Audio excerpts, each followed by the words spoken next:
2016 m. vasario 6 dieną vyko seminaras "Nepasiduokime sistemai", kurio metu buvo pasakojama, kaip visiškai atsisakius legalių ir nelegalių narkotikų vartojimo galima maksimaliai tobulinti savo gyvenimo kokybę. Seminarą vedė psichoterapeutas MG Maksimalietis, maksimalistinės psichoterapijos draugijos įkūrėjas. Tai naujai įkurta draugija, kurios tikslas visuomeniai skleisti apie psichotropinių medžiagų žalą diegiant blaivybę. Seminaro metu buvo pristatyta psichotropinių medžiagų ypatinga žala žmogaus organizmui. Buvo detaliai įrodyta, jog visi fiziologiniai sveikatos sutrikimai formuojasi tik per psichotropinių medžiagų vartojimą. Žmogus skundžiasi depresiją, nerimu, tiesiog jį užklupo, jis dar nebuvo turėjęs įgimtų.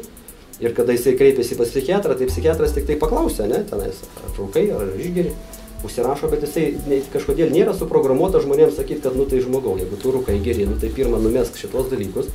Mėnesį laiko nesurūkyk nei vienos cigaretės, neišgerk nei vieno stikliuko, jokios kitos psichotropinės medžiagos neįsileisk į save ir pasižiūrėk, ar tau nepraeis tos neurozės.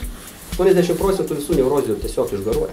Buvo pristatyta šio psichoterapeuto atrasta psichologinių priklausomybių formavimosi psichoschema. Priklausomybių užformavimo specialistas atskleidė, kaip žmonėms nežinant jų psichikoje specialiu būdu yra formuojamos psichologinės priklausomybės – tikėjimai. Seminaro metu psichoterapeutas MG Maksimalietis įrodė, kad tikėjimas, jog alkoholis yra gėrimas, o ne langų ploviklis, yra ne pačio žmogaus pasirinkimas. Dabar kompiuterį arba robote, kada yra įjungiama programa su savo informaciniu turiniu, tai tas informacinis turinys tampa liktai to roboto arba kompiuterio tikėjimu, nes jisai tuo metu yra priverstas funkcionuoti konkrečiai pagal tos įjungtos programos informacinį turinį ir ne kitaip. Reiškiasi, tai yra jo tikėjimas, kad jisai turi būtent taip funkcionuoti. Nu, tarkim, jeigu robotui įjungiam programą gręžt, tai programos turinys yra, kad jį verčia gręžt, tai jisai reiškia gręž, o ne kalso, ne kažką kitą darys. Ne?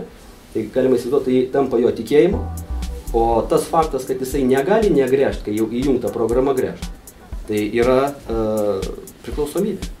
Reiškia, šitie patys analogai egzistuoja žmogaus psichikoje. Seminaro metu taip pat buvo apdovanoti The Global Maximalistic Psychotherapy Society projekto geriausios antinarkotinės reklamos konkurso nugalėtojai. Konkurso dalyviai kūrė nuotraukas, filmukus, rašė eiles apie psichotropinių medžiagų žalą. Konkurso nugalėtojai buvo apdovanoti piniginiais prizais. Visos gautos lėšos už parduotus seminaro bilietus buvo paaukotos į The Global Maximalistic Psychotherapy Society įsteigtą antinarkotinės reklamos fondą, kuris remia antialkoholinę, antinarkotinę ir kitokią antinarkotinės reklamos gamybą bei jos platinimą. Greitų metų bus rengiami seminarai Londone ir Dubline. Daugiau informacijos rasite Facebooko MG Maksimalietis puslapyje. Aš esu įsitikinęs, kad jeigu žmonės nevartotų nieko psichotropinio, nieko, kas veiktų mūsų smegenis, tai mes ko gero net neturėtumėm struktūrinių sugedimų.